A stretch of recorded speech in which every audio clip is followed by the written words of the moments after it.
The truth is there for woman's eyes to see it. And who has ears to hear, let them hear. I'm Awo Ifaleke. I'm spiritual practitioner in Ifa. I'm a Anyan drummer. I'm a jazz artist, permaculture designer. That's me. Many things. A few things. Yeah. Okay. And where are we today? We're in one of my students' studio in West London. Who's just finishing off some recordings, some Orisa recordings that I'm doing. Hopefully, going to post out new in March or something like that. So we're here doing a workshop, kindly with the permission of our student. Studio here today. Okay. So what is it that you're working on at the moment? I'm working on a new Orisa album for kind of educational purposes in a kind of context way. So it's a recording with hopefully a book with Orisa songs and the basic rhythms. So people that are involved in Ifa or Lukumi, spiritual systems, they can have some kind of something to hold on to when they come into the activities here in London or in England, basically, or wherever we are, basically. But it's something for people for now. Yeah, so even for myself, this is something that's really important. As someone who's initiated into Ifa, I found that to have access to those things, I have to be, back in Nigeria or back wherever, somebody's been initiated. So to have access to the songs and to have access to even, like as you said, a book, to have the lyrics, I think is very important for the culture.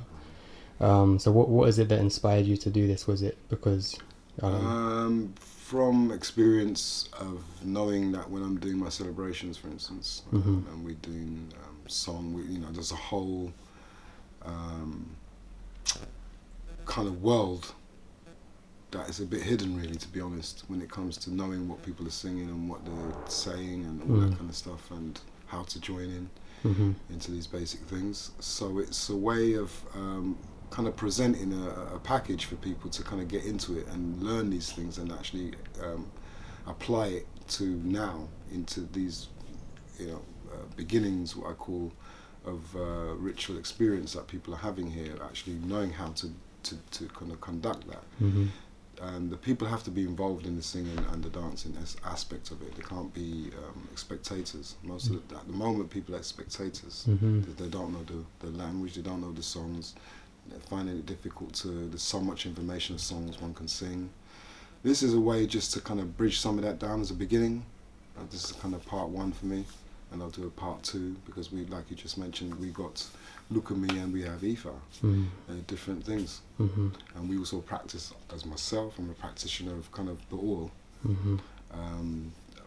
to present everything. So one aspect is some Lukumi, and another aspect would be just the native Yoruba songs and stuff like that, and the rhythms to go with that. So part one is for those who are in the diaspora who are finding inspiration through Lukumi, let's put it that way. And so I think these songs, the way the rhythms are constructed, if you to do these things in your ritualistic context, I think they're very good for you to kind of do as a stepping stone to other things. Then we have the native stuff that I want to create as well, so that we can include it as one thing. So this is a 2-part album? Yeah, it'll be a 2-part album. Okay. So these be songs that are Lukumi, there'll be songs that are specific native songs, Yoruba with rhythms and so forth, you can do in your ritualistic kind of context. And how many songs on the album? On this first one, I think there's roughly, I'm saying 24.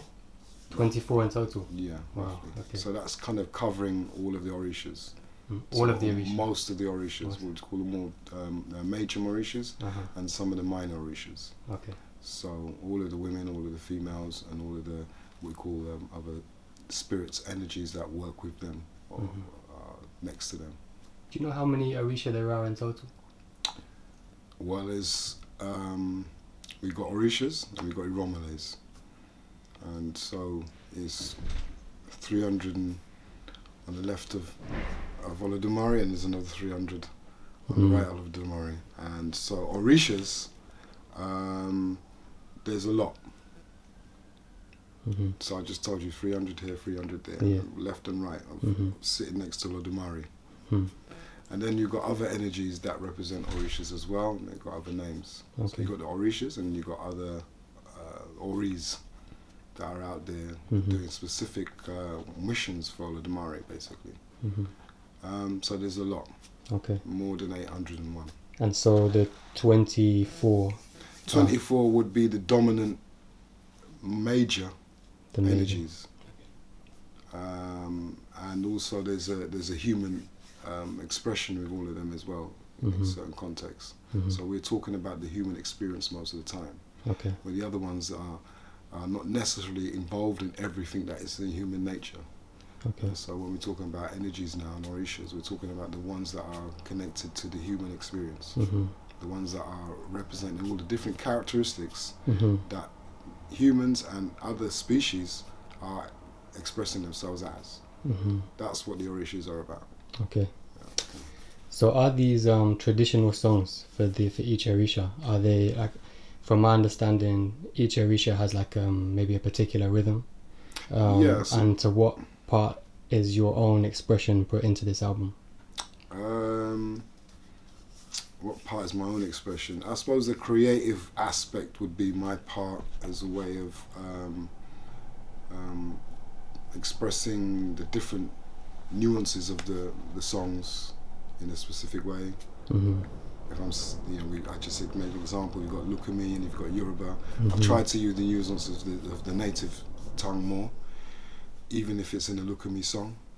Some people might see that as well, it's not how you say it, but that's how you say it in the language. So, yeah. So, but that's another concept of thought because it's coming from another tradition, if you want, within the colonial context or diasporan context. So there will be the different things I'll be doing. The rhythms, all the rhythms have got a signature. So Orisha's got a signature rhythm. Most of them got a signature rhythm. So what does that mean? That's kind of their mark, and the rhythm represents them. So there's on this recording, each will have their rhythm or a borrowed rhythm that they like to dance to, or they like. So Shango's gonna let you use that rhythm. Because all of the rhythms are from Shango anyway, which is another kind of. So it's not a different information, but the rhythms that we're playing are from the energy of Shango, Anya. Anya is seated in these Bata drums, and Anya itself is like a minor Orisha, if you want. Yeah, it's a minor energy, or energy that is allowed to be and dwells in these in certain naturistic places where the Orishas are different. They are basically the expression of human thought and actuality. Okay. Yeah. So putting those two together. So there's two different energies. We're talking about Ori, and we're talking about Anya. Anya is Shango is the owner of Anya. It's just part of his wonders that he's given to the world. I'll give you Anya so you can call upon all who you want to call on, because that's what I've got. Ashun, I was saying before, has got a different energy. She's just bringing love to you, and that's the energy she's going to try to kind of coax you to understand and be. So the Orishas bring not themselves as a human character or whatever, but also something else that is kind of ancient. Tools and what we call spiritual things that they're going to use in their everyday lives and in the conscious space that they are involved in. So you're saying that Shango, the energy of Shango, is in charge of, is it music itself or is it the Bata drum? The Bata drum and music as well. Part of it, because there's other energies that come together with him too. So Ashun is one. She's also involved in sound. So when we're talking about sound, certain energies amplify certain sounds. So Shango's sound, thunder and lightning, that's a certain sound. It's not the same as the calm waters of the river. Okay. Different cool sound. And we got wind as well, so there might be some wind next to a shun sound because she wants that energy to be there, and she's called that energy to be part of that sound that she's about. So so we're just talking about the different aspects of the Orishas. That's the different characteristics and aspects of what I'm trying to present in the recording here. Is just the different aspects. So would the listener kind of get an idea into the characteristics of Orisha from listening to this album, and from having the accompanied book? Yeah, within the context. So they have to be at some ceremonial situation where they can be involved, because it's not a gig, it's not a show. Yeah. It's a spiritual activity. So now we're inviting you to sing with us and praise, because all these songs are praise songs and invocations to the energies. So this album is really to encourage the community aspect of music. Exactly. So to say that this secular, the part of it, it's not really a secular thing, it's a spiritual activity, but we're allowing you in the secular context to come and sing with us, but you got to know the songs. If you come, we want you to be singing, so that the energy of what we're trying to create is now kind of going to change. When everybody's singing together the same thing, we're in a different place. We're in unison. And now the energies that we're trying to attract are now coming. That's why it's important that everybody's singing together. Is this the first project of this kind that you're doing, or have you done similar projects to this before? It's the first of its kind that I'm doing. Okay. You know, in a way that I'm deliberately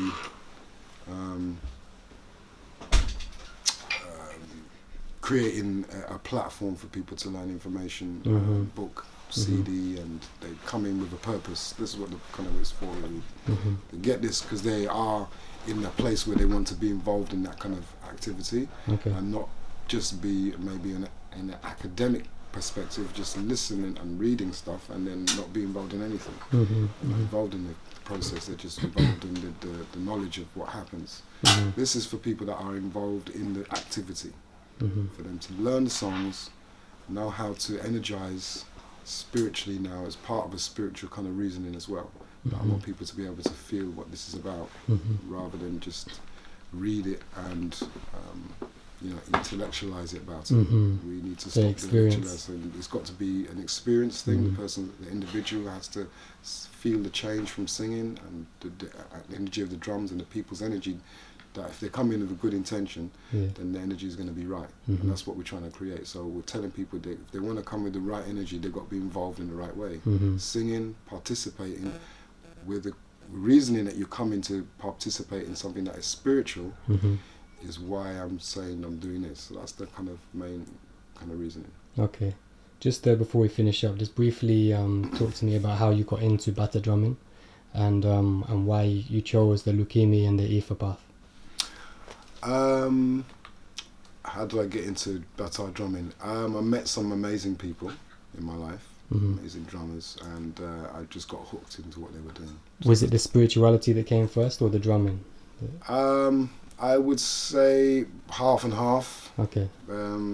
Because knowing that it was coming from a source that was spiritual already attracted me. Okay. So I think it was like, I'm attracted to things that are in that context. And then I met some great elders, amazing people that kind of basically inspired me to want to carry on what they're doing. I think what they were doing, or what they've done, is an amazing achievement in itself. Where did you meet them? In New York, in Cuba, and in Nigeria, and my travels in the world. And so was that on your travels as a musician? Yeah, as an artist. Me trying and discovering what is it I need to do in life. Why am I playing music? What's the purpose of me? What's my purpose? What am I supposed to be doing? So I'm supposed to be playing music, but this is something a bit kind of different reason why I'm doing stuff. So it was an education. So meeting these different people inspired me to want to emulate some of the things that they've been achieving, keeping tradition. So one guy, he was a great Bata drummer, not only a great Bata drummer, but a great priest in the works of Ifa. And So I saw another side, what wasn't just about drumming spiritually, but it was also about a spiritual practice that he did in his life every day. Mm-hmm. And I met a few people like that over the years, and so that was what inspired me really. Okay. That kind of, and also these people were great at bringing communities together and actually getting to the point of what you're trying to do. Okay. I kind of witnessed that quite a few times. I suppose all of that inspired me to where we are today. Okay. Is there anything particularly special about the Bata drum? It's for the Orishas. It's the only instrument I know that's singing and playing and calling all of them and the ancestors all at one time within a spiritual context. Okay. And so, and they sound great. They sound wicked. Okay.